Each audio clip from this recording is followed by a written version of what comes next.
General Relativity, Lecture 7. Experimental Tests of General Relativity. Even the most elegant theory is not much of a value if it does not provide predictions which agree with the results of observations or experiments. Fortunately, this is not the case for general relativity. Einstein himself worked out first such a prediction when he calculated the precession of the perihelion of Mercury already in 1915. In addition to this, in this lecture we will discuss the bending of light, the extra delay of radar echoes due to space-time curvature, accretion disks around compact objects, and the geodesic precession of gyroscopes. We will heavily use what we derived in the previous lecture, so I invite you to also review it if it is needed for you. Let us start with the classic one, the precession of planetary orbits. First, let us quickly recall how planetary motion is formulated in Newtonian theory. The equation of motion will be formulated in the reciprocal coordinate u equals 1 over r and h, which is the angular momentum. The Newtonian equation of motion then is the following. For a bound orbit, the solution is this, and you can easily check it just by insertion. To see what kind of trajectory this is, we go back to the radial coordinate r. Little e here is the parameter of this solution. If e is 0, then we have constant r, which is the motion along a circular trajectory. If e is non-zero, and we will assume that it is positive, then r has a minimum for phi equals to 0, and it is maximal for phi equals to pi. If we draw this trajectory, then we would see that the trajectory is elliptic. The parameter e measures the ellipticity. The position with phi equals to 0 is called perihelion, and the one with phi equals to pi, when r is maximal, is the aphelion. The length of the semi-major axis is the average of the perihelion and aphelion distance. From this, the perihelion distance can be expressed simply like this, and the aphelion analogically. Let us now turn to general relativistic description. In previous lecture, we derived the general relativistic equation of motion for a massive particle in a spherically symmetric field. So we see that in comparison to Newtonian theory, there is an additional nonlinear term on the right-hand side which will make the solution more complicated. Nevertheless, we're going to talk about planetary orbits, so the gravitational field will be weak, and therefore Newtonian solution must be a very good approximation to the exact solution. After all, this is what we see. Newtonian theory describes the motion of the planets in the solar system very well, except for some tiny details which will be discussed now.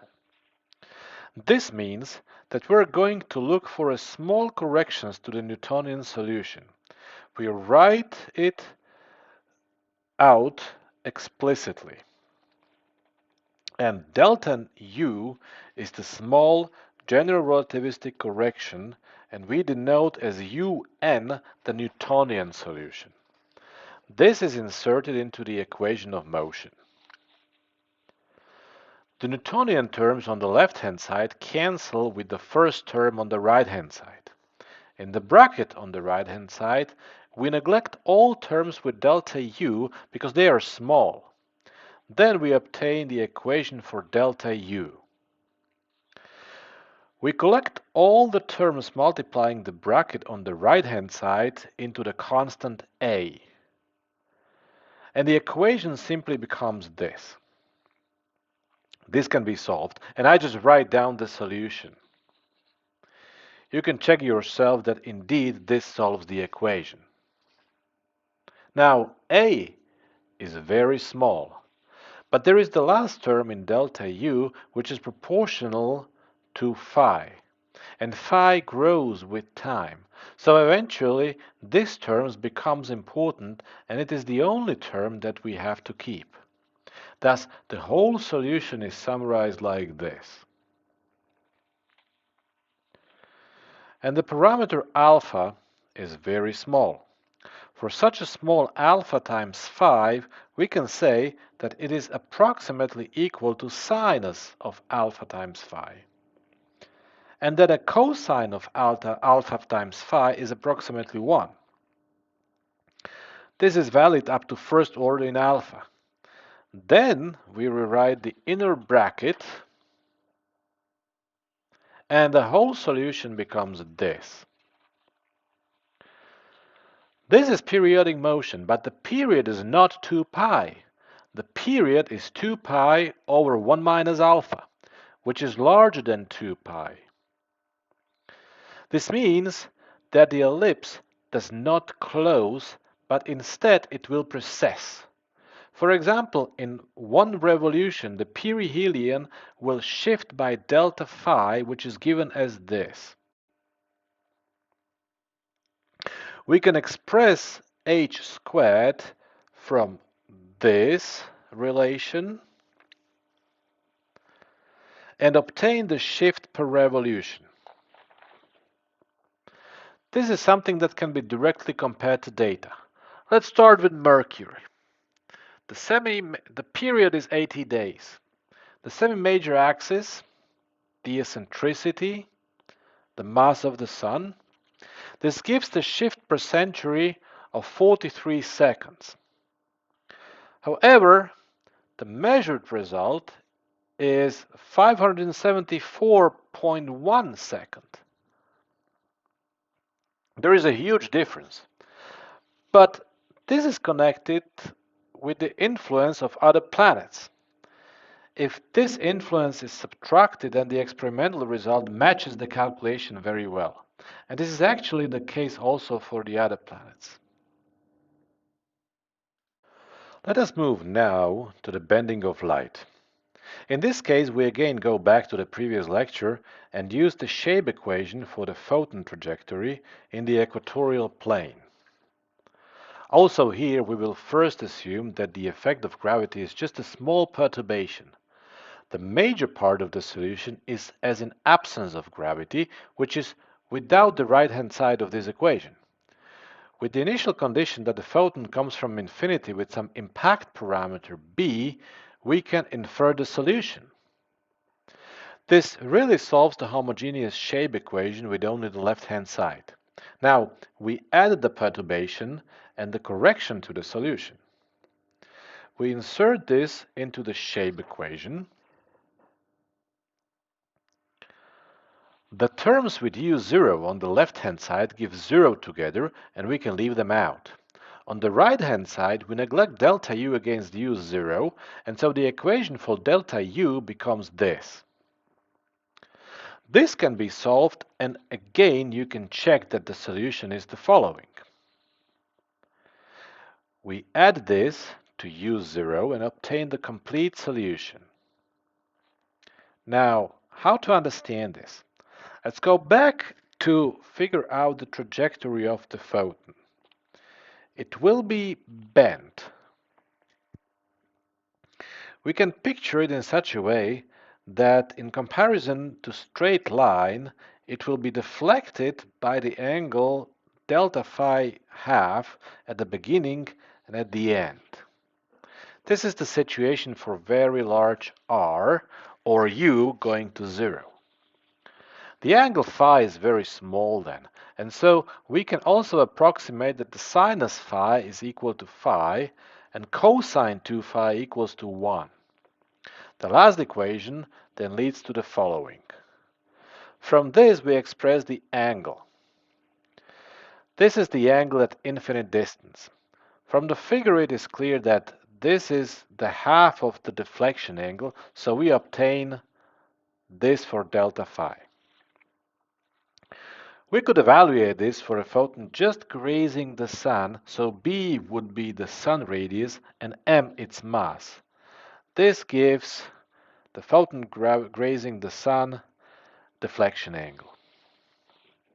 Obviously, this was a perturbative approach for the weak gravitational sources.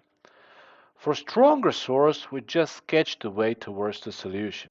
It is more appropriate to use the equation for phi as a function of r, which we also derived in the previous lecture. We consider b larger than 3 times square root 3 times mu when the photon is not captured. The situation can be sketched like here, where b is the impact parameter and r0 the distance of closest approach. The reflection angle is given by the integration of this equation.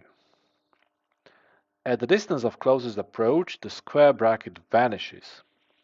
So this is how r0 is determined. Next, we consider a situation when radar is fired from the Earth against a different planet, and we are interested in the time delay until the echo bounces from the planet and comes back.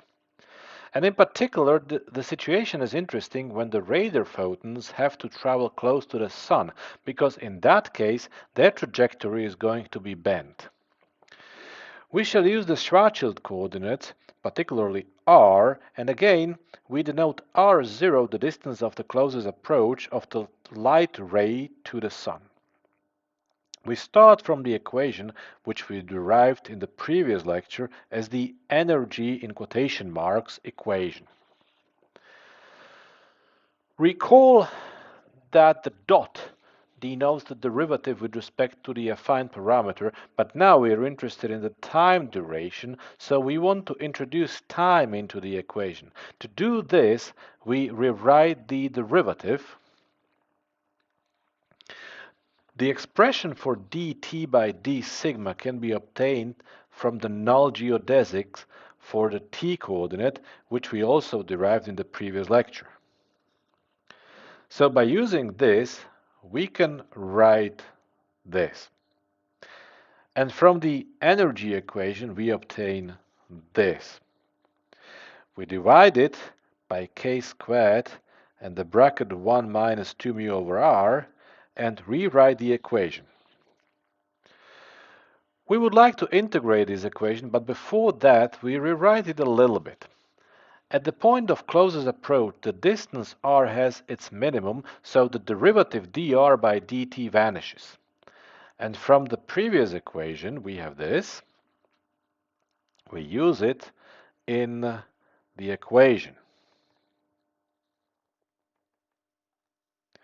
Now, this equation we will now integrate and obtain the time which it takes from the light to arrive from the distance r0 to the distance r. For weak gravitational fields, as it is the case for planets around the Sun, the term 2 mu over r0 is small, and we can expand this up to the first order and mu over r. Try this for yourself. It's about one-page exercise, and you should obtain this here. The advantage of this expression is that it can be integrated analytically, and we obtain this result. The first term here gives just the time it would take to travel. It would take the light to travel along the straight path from the distance r to r0, because this is the Pythagorean theorem when the abscissa of the triangle is calculated. The second and the third term give the extra time which it takes due to travel along the curved path. So let us express the excess time it takes, for example, from Earth to Venus. We have to add together the time from Earth to the point of closest approach, and then from the point of closest approach to Venus, and multiply that with 2 because the photon has to travel there and back. We finally simplify this because r is much smaller than rv, and also r is much smaller than r Earth, the distance to the Earth, so we neglect r0,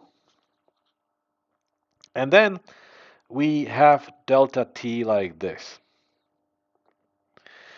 This is the result in leading order of mu.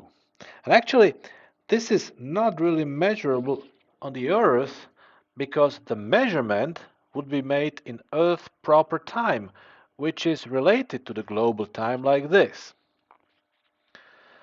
But from this relation we see that the correction is in subleading order in mu over r. So the resulting time delay is on the order of hundreds of microseconds, which is measurable. But actually it is not easily measured because delta t depends on Re, Rv, and R0, and they must be determined properly. So what is usually done is that this formula is combined with the prediction of the orbits, and the time delay is measured for different positions, and the whole model is checked against the data. We next move to discuss the radiation from the accretion disks which appear around compact objects. The physics mechanism is that these disks are heated up very much, usually by friction, which microscopically means by collisions of particles within those disks. The good thing is that it also radiates the characteristic X-ray spectrum because some atoms still retain some of their electrons. They can be excited and then de-excited, and this produces the spectral lines. Notably, there is this iron line of 6.4 kilo electron volt, which is in the middle of the X-ray spectrum. These photons actually act as a probe of the space-time geometry, and we are going to explain how. Those photons are emitted somewhere close to the compact object and observed very far away. So first of all, they are redshifted due to gravity. But then they are also Doppler shifted when they are emitted from a moving source. The problem is that a far-away observer cannot usually resolve a different position of the accretion disks, and so he or she gets an integrated spectrum where all redshifts and Doppler shifts are added together. I should add, however, that there was the observation of the black hole in the center of our galaxy just last year, where just this was accomplished and the different positions were resolved. But still, we'll now keep in mind that in most of the cases, only the integrated spectrum is observed, just means that we see the broadened spectral lines of some shape, and the shape of those broadened spectral lines is given by the integration of all the shifts. So what we will now be interested in is the ratio of the received and the emitted frequency. This can be expressed like this here. Here we have the photon for momentum p and the four velocities of the receiver and the emitter. The numerator refers to the receiving point and the denominator to the emitting point. We use here the Schwarzschild coordinate system with t, r, theta, and phi. And we limit ourselves to the theta equals to pi half plane. The receiver is at rest far away from the massive body, and so his forward velocity is just 1, 0, 0, 0. We will now assume an emitter moving along a circular orbit, so it will have the third component of the velocity. We work this out. The angular velocity of this massive particle, once again, we derived in the previous lecture. And so we summarize the emitting forward velocity like this. The zeroth component can now be fixed because we know that u squared is c squared. And so we employ the Schwarzschild metric and calculate this.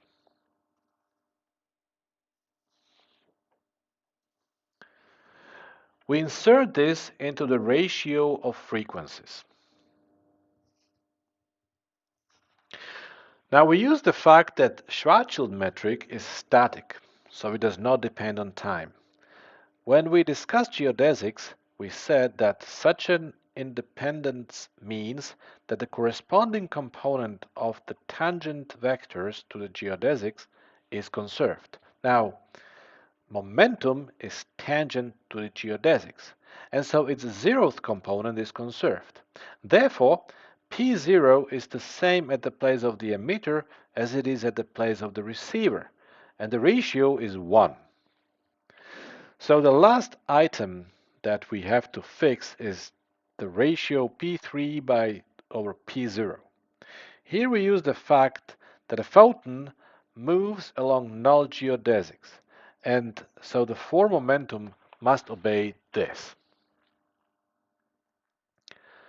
Now the result will depend on the angle under which the photon is emitted.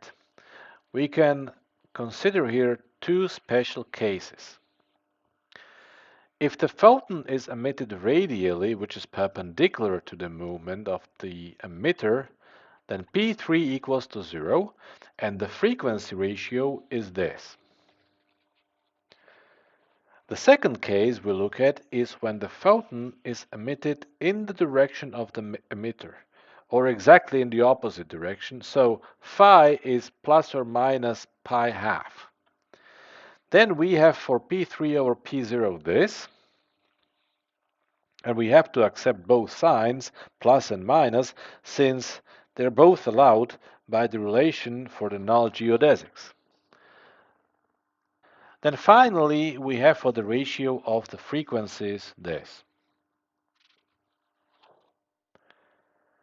The upper sign is for emitter that move away from the observer, and the lower sign is for an emitter that moves towards the observer. If the disk would be observed face on, then the formula applies which was derived for radially emitted photon.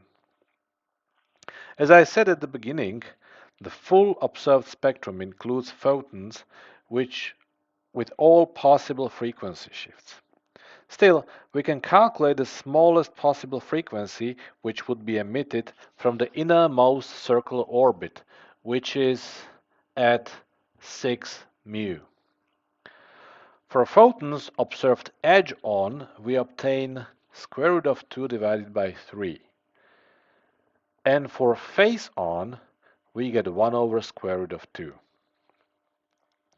The detailed shape of the spectrum implicitly carries information about the metric around massive gravitating body. Finally, we add one more experimentally observed effect, which is the precession of a spin. Let us imagine a small massive test body which has a spin. Spin is a vector, and so it will be assigned a 4 vector in the spacetime. Now, in the instantaneous rest frame of the test body, spin only has space-like components. On the other hand, the 4 velocity in that frame only has a time-like component. So we always must have that s is perpendicular to u. So let's say that a test body moves along a geodesic and the 4 velocity is always tangential to the geodesics, and it satisfies this equation. Since the spin must always be perpendicular to the 4 velocity, it will be parallel transported along the geodesics. Its components satisfy this equation. Now we solve it for Schwarzschild metric and in the equatorial plane with theta equals to pi half. And we do it for circular motion. Many Christoffel symbols are 0, and what remains are these 4 equations for each of the 4 components of the spin.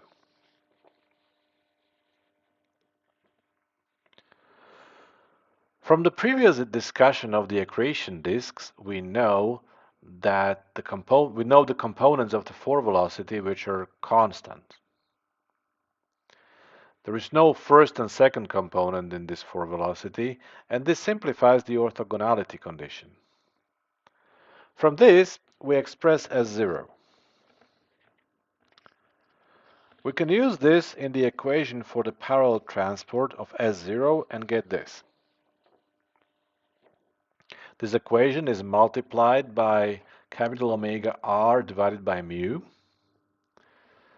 But in the first term, there appeared 1 over omega squared, and so the overall factor will be 1.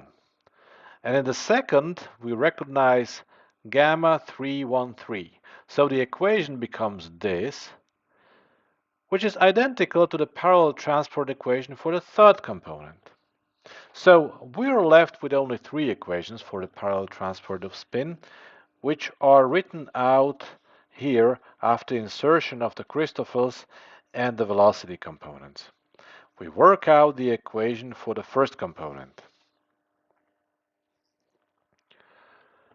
We write out u0. Since the ratio is 1 over u0, we arrive at the final equation for S1. The second component is easy. And the third component actually also, we just rewrite u3. We next eliminate S3 from the first equation by taking one more derivative. Note that u0 does not depend on tau. Here we express ds3 by d tau from the third equation. Some terms cancel, and we arrived at the modified equation for S1. Finally, it is more practical to use the derivative with respect to global time coordinate instead of the proper time tau. And so we rewrite the derivatives like this. And this takes us to the final set of equations for the transport of the spin components. Now, we solve this for the spin which is originally oriented in the radial direction, so its second and third components vanish originally. And the solution is here.